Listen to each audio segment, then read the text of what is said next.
Good afternoon, students. Today we are going to discuss the balance portion with regard to the performance of contract. So yesterday or day before yesterday we started this chapter, this unit. Under that, what all we see the tender or attempted performance. If any one of the party is not going to perform his duty, then it is a case of tender or attempted performance. In the sense, when the promisor is willing to do his duty, promisor is willing to do the duty, then in such a case, the promisee refuses to accept it, then in such a case, it is called the tender or attempted performance. Then we see some essential characteristics of a tender, like it should be in a whole way, need to do like that.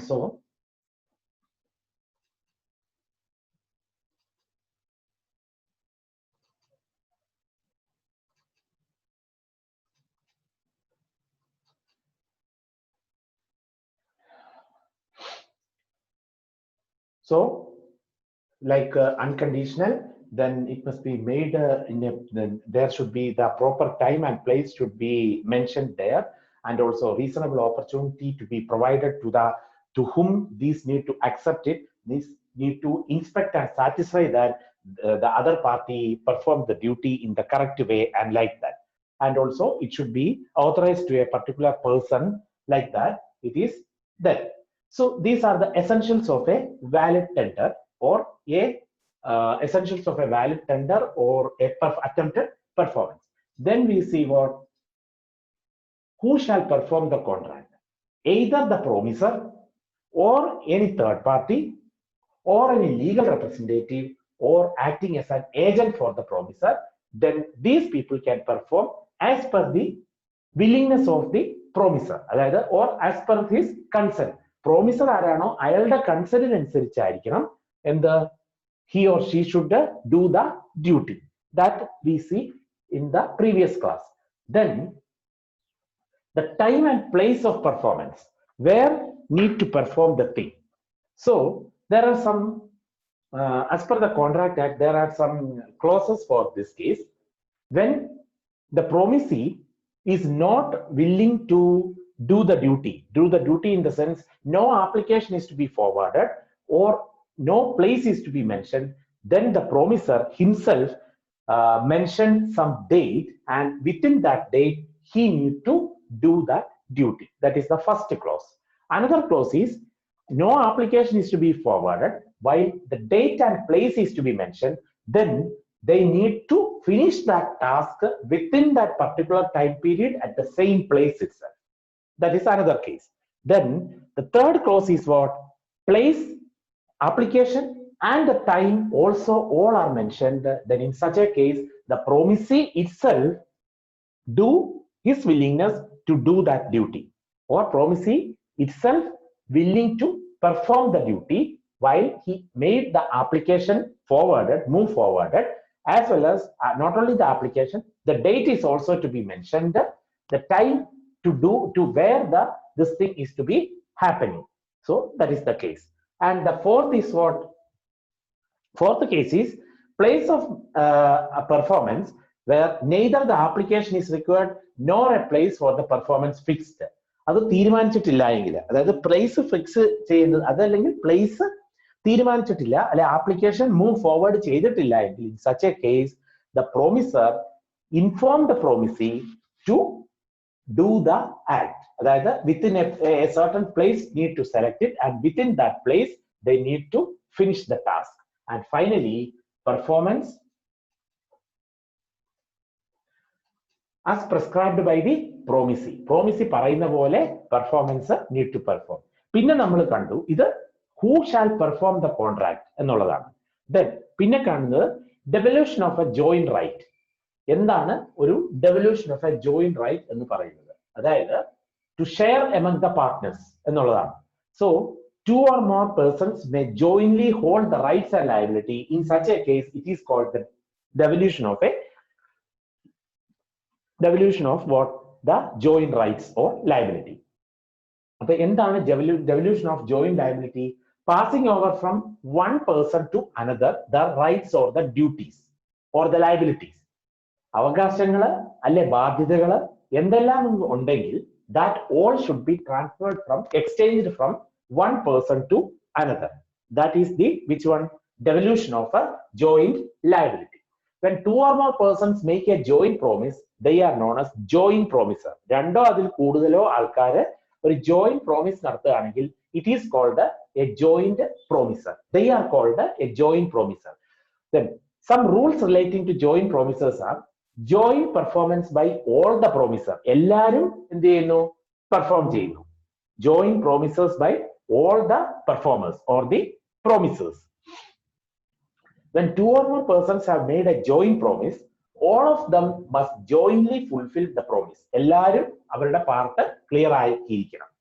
Means do the duty of each and every promisor.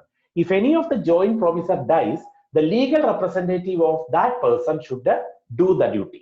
Adana, any of the joint promisor dies, or if all the joint promisor dies, then all the legal representative of such promisors can handle and do the respective duty. Adana, joint performance by all the promisor.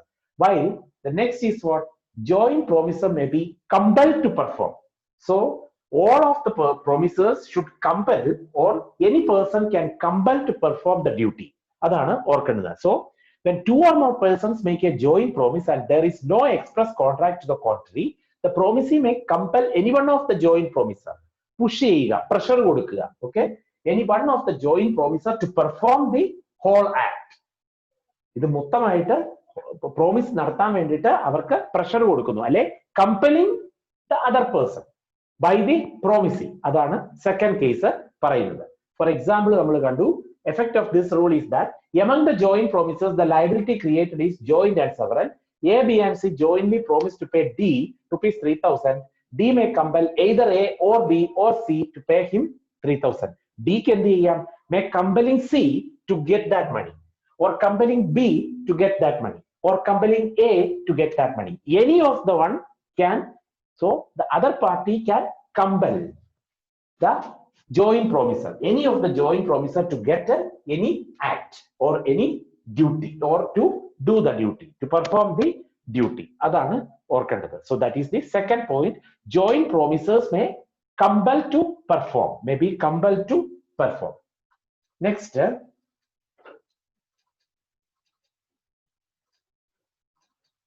the right to claim the contribution.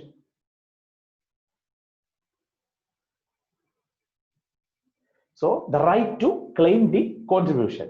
If any one of the joint promisor may compel to perform the whole of the promise, mottam aa promise mottamayitte any one of the promisor may compel, joint promisor, any one of the joint promisor may compel to perform the whole of the promise. He may require the one joint promisor to contribute equally with the help with himself to the performance of the promise. This rule is again subject to a contract to the contrary, as A, B, C jointly promised to pay D 3,000. നമ്മൾ മുമ്പിലത്തെ example പോലെ. So then he compels A to pay the entire amount of 3,000. മറ്റേത് share ചെയ്താണ്. Okay, then A can realize from B and C rupees 1,000 each, because ഇവിടെ പറഞ്ഞത് മൂന്ന് case A, B, C together pay 3,000 to D. D may compel either A or B or C for this 3,000. അതാണ് മുമ്പേ കണ്ട case. ഇനി ഡിക്ക് എന്ത് ചെയ്യാം? ഈ കേസില് ഡിക്ക് എയോട് എന്ത് ചെയ്യാം? ഈ 3,000 ഫുള്ളായിട്ട് തരാൻ പറയാം. അപ്പൊ എ എന്ത് ചെയ്യണം? ബിയും സിയും 1,000 വെച്ച് തരാനായിട്ട് പറയണം. അപ്പോഴല്ലേ ഷെയർ ആകുള്ളൂ. അപ്പൊ അതാണ് right to claim the contribution. Means if the promisor compels to perform the other persons, if the promisee compels to perform the joint promisor to do the act, then that particular joint promisor may ask his share from the other promisor. അതാണ് ഇവിടെ പറഞ്ഞിരിക്കുന്നത്. So if any one of the joint promisor compelled to perform the whole of the promise, he may require the one joint promiser to contribute equally with himself to the performance of a promise. അതാണ് ഇവിടെ പറഞ്ഞത്. D can ask A the full amount and then at the same time A can ask his share from B and C. 1000 each. അപ്പൊ എത്ര 2000 ഇവരിന്ന് കിട്ടും. Okay, അതാണ് right to claim the contribution with regard to this. So devolution of the rights and liability under that. The third point is what? This one, right to claim the contribution from the other joint promises. അവരുടെ part, മറ്റുള്ളവരുടെ part നമുക്ക് കിട്ടാനായിട്ട്. അതായത് D can ask A the full amount, then A at the same time ask the share of that joint promise. അതാണ് ഇവിടെ കണ്ടത്. ഇനി അടുത്ത കേസ് എന്താണ്? Sharing of, next is sharing of loss arising from the default. So loss, nashtam. If any one of the joint promises make any default in the contribution, ആരെങ്കിലും ഇപ്പം എയും ബിയും സിയും 1000 രൂപ വെച്ച് അല്ലെങ്കിൽ 3000 രൂപ വെച്ച് ഡിക്ക് കൊടുക്കണം എന്ന് വെച്ചോ. So if anyone is making a default, അതായത് ഫോൾട്ട് വരുത്തുക. So if any one of the joint promisers makes a default in the contribution, the remaining joint promiser must bear the loss arising from such default in equal share. അപ്പൊ എന്താ പറഞ്ഞിരിക്കുന്നത്? 3000 രൂപ C എന്ത് ചെയ്യണം? C കൊടുക്കുന്നില്ല. Suppose C is not giving, then A and B in what way need to 3000. So 1500 ആയിട്ട് ഇട്ട് കൊടുക്കണം. അതാണ് അടുത്ത case. So sharing of loss arising from the default. If any one of the joint promisers makes a default in the contribution, the remaining joint promisers must bear the loss arising from such default in equal shares. For example, A, B and C jointly promised to pay D 3000. C is compelled to pay the whole. A is insolvent, but his assets are having half pay of his debts. C is entitled to receive 500 from A's estate and 1250 from B, because 1250 plus 500 1750 എന്ന് പറഞ്ഞാൽ അവിടെ A പാപ്പരാകുകയും കൂടെ ചെയ്തു എന്ന് വെച്ചു. അപ്പോ എക്ക് വേറെ എന്തെങ്കിലും സോഴ്സസ് ഉണ്ടെങ്കിൽ then he need to pay that particular thing to C and B also need to pay the half part. അതാണ് ഓർക്കേണ്ടത്. സോ ആരെങ്കിലും ഒരാൾ കമ്പൽ ചെയ്ത് അത് മേടിക്കാൻ നോക്കുകയാണെങ്കിൽ the other party may ask his share from the other joint promiser. അതാണ് excuse me.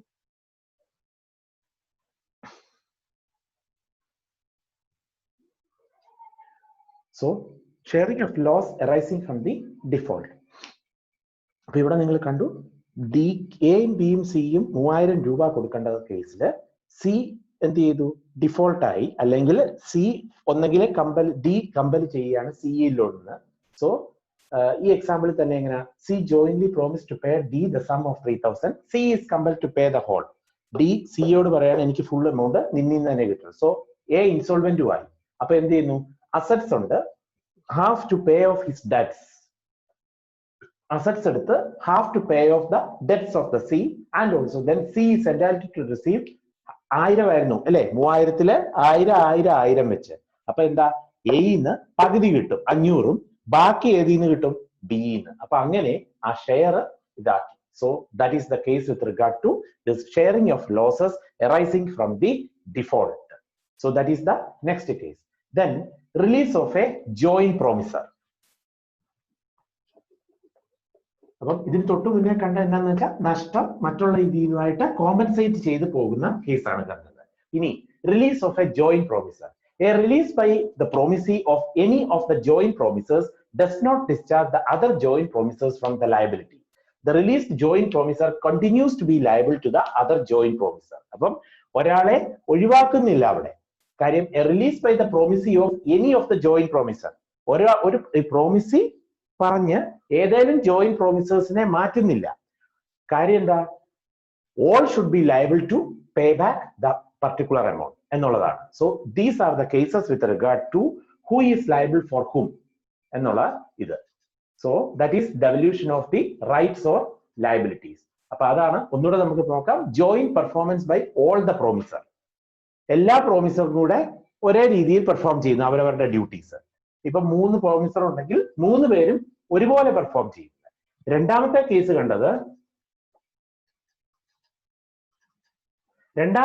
കണ്ടത് joint promises may be compelled to perform the duty. അതായത് compelling the other person to perform the duty. compel ചെയ്യുന്നു. അതാണ് അടുത്ത case. compelling the other person to perform the duty. That is the second case. Then the right to claim the contribution. What is that?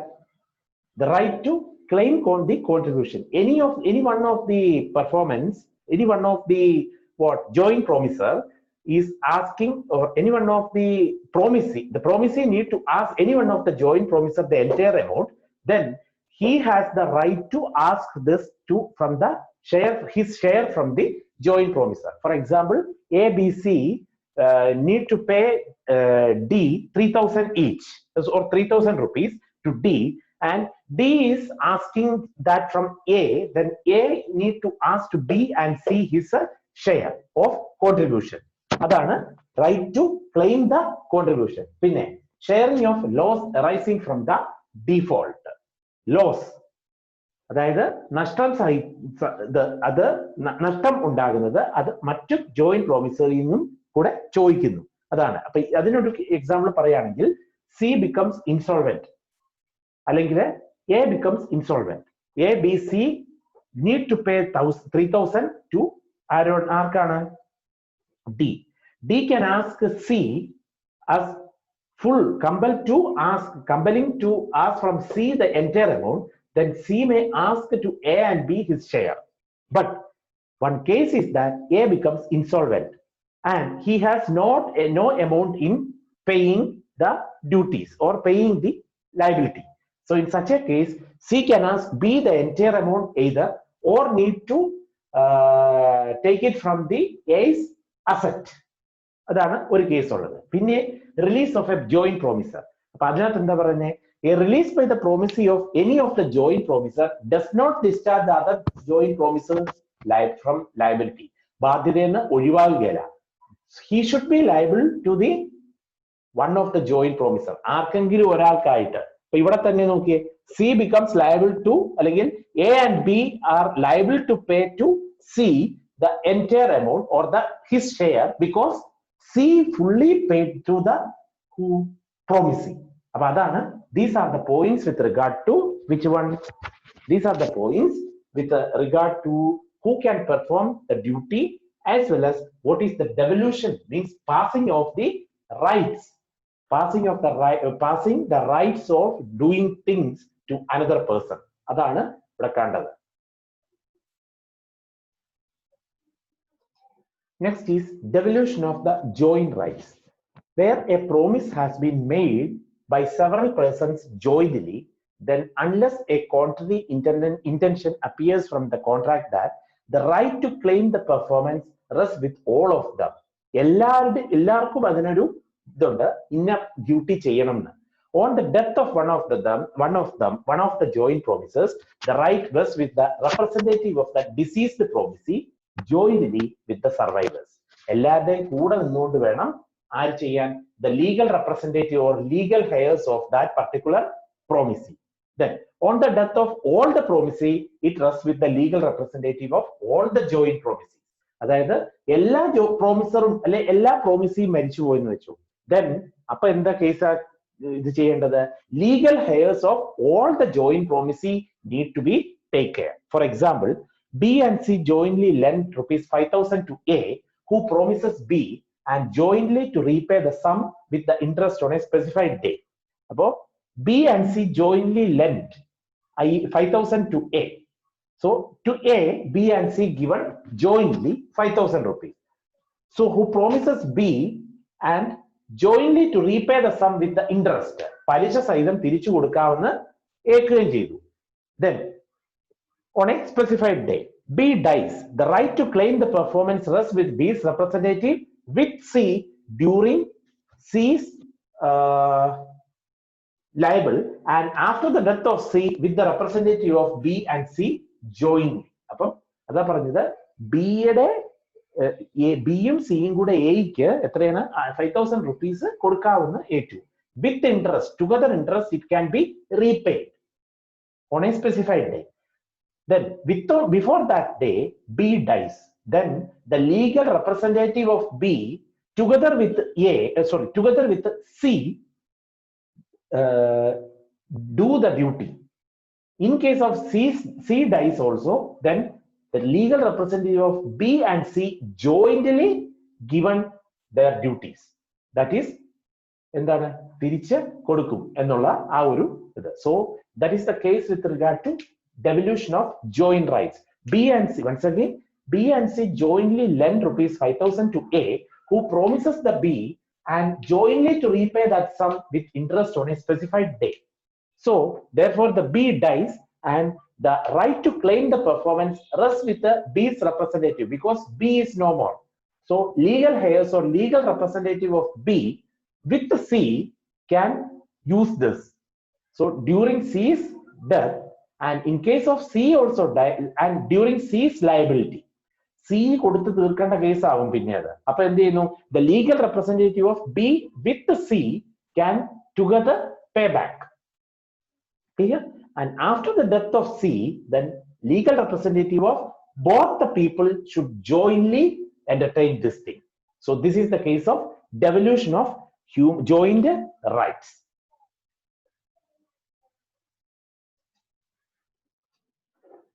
Next is time as the essence of contract. So time, സമയം, അതിന്റെ important, ഒരു കോൺട്രാക്ടിന്റെ important part എന്ന് പറയുന്നത് time. So what is that? When two persons enter into a contract, they may agree to perform the obligation at a specified time. ഒരു particular സമയത്തിനുള്ളിൽ അത് തീർത്തിരിക്കണം എന്നാണ് ആ എഗ്രിമെന്റിൽ പറയുന്നത്. അല്ലെങ്കിൽ അത് അണ്ടർസ്റ്റുഡ് ആണ്. ഇങ്ങനെ വലിച്ചു നീട്ടിക്കൊണ്ട് പോകാൻ, അതായത് ലാഗ് ചെയ്യിക്കാൻ സമ്മതിക്കില്ല. So when two persons enter into a contract, they may agree to perform the obligation at a specified time. If the contract could not be performed within that time, then the appointed time would be the effect of the non-performance of the contract. അതാണ് ഉദ്ദേശിക്കുന്നത്. So ആ സമയത്തിനുള്ളിൽ അത് ചെയ്ത് തീർക്കാൻ പറ്റുന്നില്ല എങ്കിൽ then it will result in the non-performance of the contract. Then the legal consequences can be ascertained only by looking into the issue of whether time is the essence of the contract. ആ സമയം എന്നുള്ളത് ആ കോൺട്രാക്റ്റിലെ main ഭാഗമാണോ എന്നുള്ളതാണ് ഇനി നമുക്ക് നോക്കേണ്ടത്. The expression time is the essence of the contract means that a breach of the condition as to the time for performance will entitle the innocent party to consider the breach as a repudiation of the contract. So what is that? Time is the essence of a contract. സമയം ആണോ അത് ഏറ്റവും important ആയിട്ടുള്ള ഒരു കോൺട്രാക്റ്റിൽ എന്ന് ചോദിച്ചാൽ the time is that essence of a contract. So breach of the condition as to the time for the performance which will entitle the innocent party means what? സത്യസന്ധനായിട്ടുള്ള, അതായത് ആ ഒരു കാരണം കൊണ്ട് നോൺ പെർഫോമൻസ് ഓഫ് ദ കോൺട്രാക്റ്റിലേക്ക് വരുന്നു. So that is the case. Innocent party to consider the breach a violation, okay, as a repudiation of the contract. Means അത് cancellation വരെ പോകാം. The courts have held that in a particular case, the question whether the time is the essence of that contract is a mixed question of law and fact. Okay, so section 55 of the act deals with this issue, and the following are the principles contained in that section. When time is of the essence, when time is not of the essence, and acceptance of performance at other than the agreed time. അപ്പം ഒന്ന് സമയം ആണ് important എന്നുള്ളത്, അല്ല സമയം അല്ല important എന്നുള്ളത്. പിന്നെ മൂന്നാമത്തെയോ other than the agreed time, പറഞ്ഞ സമയത്തിന് അല്ലാതെ വേറൊരു സമയത്ത് acceptance of the performance should be undertaken. So we will look into that. So this one is whether the time is the essence of the contract. Time, the essence of contract. അതായത് ആ particular കോൺട്രാക്ടിന്റെ main content ആണോ സമയം എന്നുള്ളതാണ് നമ്മൾ ഇവിടെ കാണുന്നത്. So when time is the essence of the contract, in case section 55 para 1, in a contract in which time is of the essence of the contract, if there is a failure on the part of the promisor, so on the part of the promisor, the the default occurs. Okay, so fault occurs. So in such a case, to perform his obligation within the fixed time, contract becomes voidable at the option of the promisee. So first case is what? Section 55 para 1, where time is of having essence of the contract. In such a case, the contract, if there is a failure on the part of the promiser to perform his duty within the fixed time, then it is as per the option of the promisee to become that contract is voidable or not. എന്നാ പറഞ്ഞത്. അതായത് section 55 പാര 1 പറയുന്നത് സമയത്തിന് importance ഉണ്ടെങ്കിൽ, സമയമാണ് കോൺട്രാക്റ്റിലെ ഏറ്റവും പ്രധാനപ്പെട്ട ഒരു കാര്യമെങ്കിൽ, if the promiser fails to perform his obligation within the stipulated time, then the contract becomes voidable at the option of the promisee. Promisee തീരുമാനിക്കാം, the other party promisee തീരുമാനിക്കാം whether that contract becomes a voidable one or a valid one എന്നുള്ളത്. അതായത് it becomes void, അത് near future void ആകാം എന്നുള്ളതാണ്. So that is the case.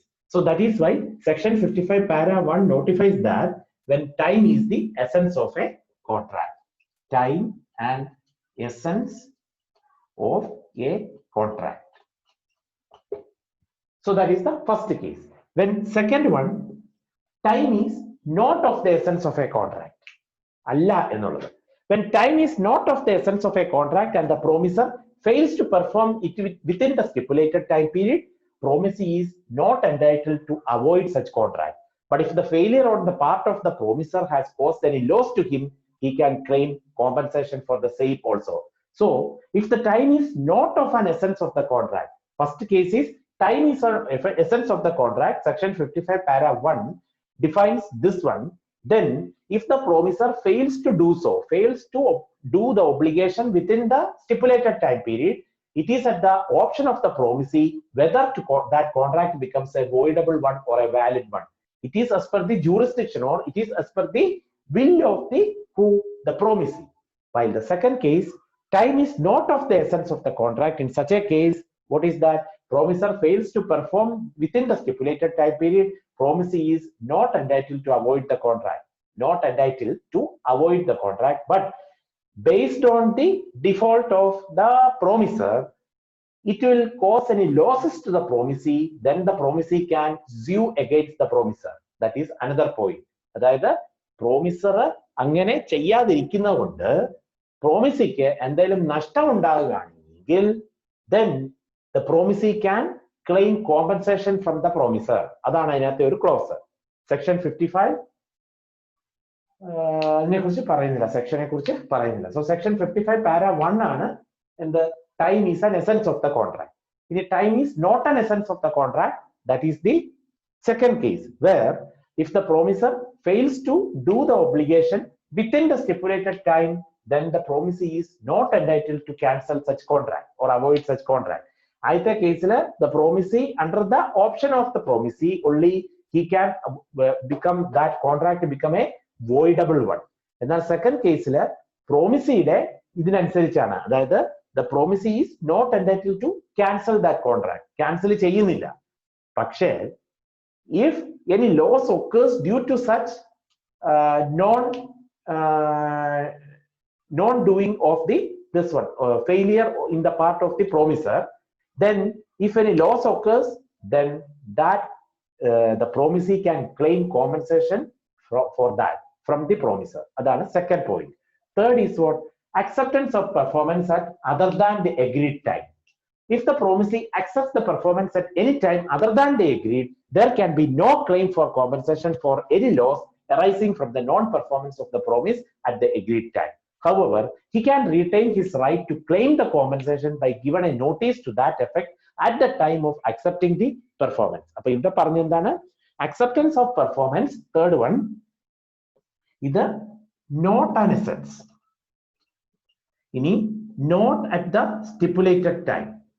Third one is that at other than the agreed time. പറഞ്ഞ സമയത്തിനല്ലാതെ വേറൊരു സമയത്ത് നടത്തുകയാണെങ്കിൽ, ഈ ഒരു perform the duty ചെയ്യുവാണെങ്കിൽ എന്താണ് അതിന്റെ ഇത്? So if the promisee accepts the performance at any time other than the agreed time, there can be no claim for compensation for any loss. Second point, the promisee can claim compensation, while this case cannot claim the compensation for any loss arising from the non-performance of the promise at an agreed time. അതായത് ഒരു particular time പീരീഡിൽ ഇത് നടക്കുന്നില്ല, വേറൊരു സമയത്താണ് ഇത് നടക്കുന്നതെങ്കിൽ there can be not be any claim, there can be no claim of compensation. Compensation ചെയ്യാനായിട്ട് അത് ചോദിക്കാൻ പറ്റില്ല പ്രോമിസിക്ക്. Okay, then however he can retain his right to claim such compensation by giving a notice to that effect at the time of accepting the performance. ആ duty ചെയ്യുമ്പോൾ അല്ലെങ്കിൽ പ്രോമിസിയുടെ duty ചെയ്യും, promisee accept the performance, then at that time he can claim compensation by giving a duly notice to the promiser. അതാണ് അടുത്ത point പറയുന്നത്. So these are the 3 points with regard to whether the time is an essence of a contract. So once again, time is whether it is an essence of a contract, section 55 para 1, under that time is an essence, but the only thing is what, if the promiser not performing his obligation within the stipulated time, then the contract will become voidable at the option of the promisee. Second case, not an essence. If the time is an essence, then this is the case. Then if time is not an essence, then the promiser fails to do so.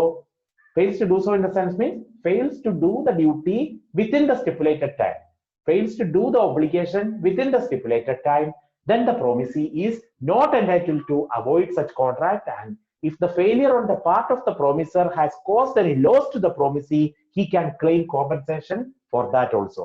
Adana second point. Third point is acceptance of performance other than the agreed time. സമയത്തിന്, ആ പറഞ്ഞ സമയത്തിനല്ലാതെ വേറൊരു സമയത്തിന് അത് നടത്തുകയാണെങ്കിൽ he cannot claim any compensation. But if he need to get the compensation in such a case by giving a due notice to the promiser, due notice to the promiser at the time he accepts the performance. So students, please note down these 3. Time is an essence, under that the 3 clauses where time is an essence, time is not an essence, and not to be acceptance of performance other than the agreed time. പറഞ്ഞ സമയത്തിൽ അല്ലാതെ ഇത് ചെയ്തിരിക്കുന്നത്. So students, please have a look at these things, today's topics, and please let me know if anybody is having any doubt. Please clear it at the earliest through WhatsApp call or personal call or through message also. And for the time being, I'm going to wind up the session. Thank you.